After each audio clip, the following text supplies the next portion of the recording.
How to add a payment method on Uber Eats. Hey everyone, welcome back to our channel. In today's video I will guide you on how you can add a payment method on Uber Eats, so make sure to watch the video till the end. So if you want to add a payment method to Uber Eats, all you have to do is go ahead and first of all make sure to launch the Uber Eats application here. Once you launch the Uber Eats app, you're gonna see this type of interface where you need to tap the account icon from the bottom right, go to wallet. After you go to wallet, under payment methods you'll find add payment method.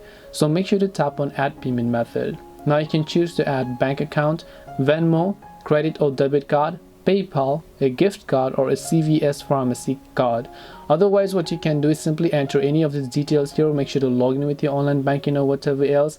After you do that, your payment method will get successfully added. This way you can add a payment method on Uber Eats. Hope this video is very helpful.